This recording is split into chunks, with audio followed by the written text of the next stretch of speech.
ব্যবহার করতো যদি বলছে মানে অনেকের বলতো তোর কাশি পোড়া দিলে তোদের হইয়া যাবো। তারপরে তো আমরা ওয়াশরুমে যাইতাম মানে হেজাব টেজাব একটু ঠিক করতে, ওইখানে আয়না আছে, ওইখানে বলতো আমাদের তোদেরকে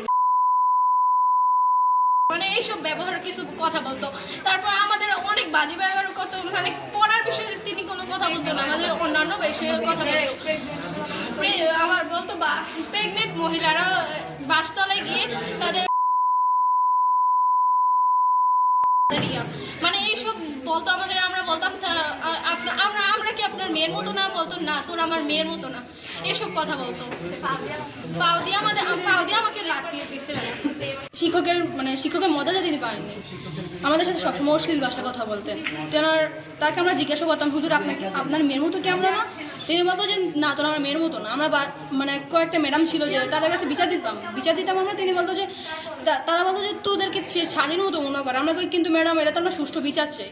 তা এটা নিয়ে আমরা অনেকেই বিচার দেওয়া হয়েছে, ম্যাডামেরা বলছে এটা বিচার হবে বলেই দিন কেটে গেছে। তবে আমরা আজকে সবাই মিলে যখন অফিসে যাওয়ার পরে ওখান থেকে টিউন ম্যাডাম আসে, এখানে সবাই পুলিশ আসে ওনাকে এখান থেকে কয়েকদিনের জন্য সাসপেন্ড করা হয়। তারপরে পোলাপান যখন ওরা বলছে যে মারবো, ওনাকে টিউন ম্যাডাম ওখান থেকে গাড়িতে পাঠিয়ে দিয়েছে।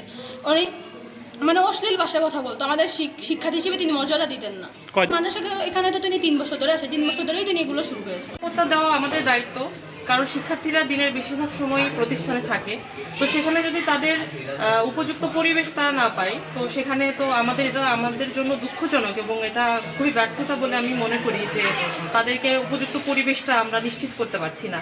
তো যদি এই ঘটনা ঘটেছে, যদি পরবর্তীতে এরকম ধরনের ঘটনা হয় বা হওয়ার মতো হয়, আমি অবশ্যই আমার পক্ষ থেকে শিক্ষার্থীদের প্রতি এটাই আহ্বান থাকবে যে অবশ্যই যেন ক্লাস টিচারকে অথবা যে কোনো টিচারকে তারা যেন জানায়, এবং আমরা আমাদের ঊর্ধ্বতন যারা আছে তাদেরকে আমরা জানাবো, এবং এই ধরনের ঘটনা যাতে পরবর্তীতে না হয় সে ব্যাপারে আমরা সচেষ্ট থাকবো। এবং আমাদের শিক্ষক যিনি এই ঘটনার সাথে জড়িত, উনি আমাদের সহকর্মীও বটে, কিন্তু আমরা এতদিনে সে ব্যাপারে জানতাম না, আজকে আমরা জেনেছি এবং আজকে আমরা ব্যবস্থা নেওয়া হয়েছে, ওনাকে সাময়িক বরখাস্ত করা হয়েছে।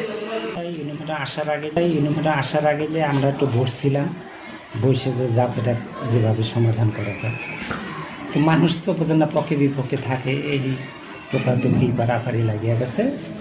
এর মধ্যে কিছু ছাত্র চলে গেছে, যাই যাক ওনারে নিয়ে আসছে, নিয়ে এসেই স্যারের সব কিছু শোনার পরে ঠিক আছে, এটা আপাতত ওনারে সাময়িক বরখাস্ত করে। তা আমাকে বলে গেছে স্যারে তো সভাপতি, সাময়িক বরখাস্ত করলেন, আজকে রেজলিউশন করে আমার কাছে নিয়ে যায়।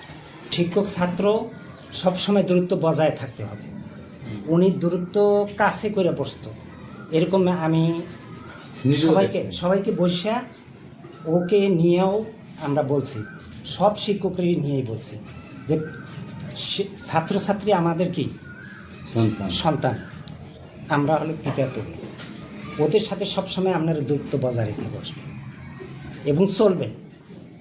ওদের গায়ে হাত দেওয়া বা কোনো কিছু বলা, আছে না একটা থাপড় দিয়ে বললো, এই ধরনের এগুলো করা যাবে না। এটা নিয়ে আমি ওনাকে খুব সুন্দর করে সবাইকে নিয়ে বলে দিচ্ছি।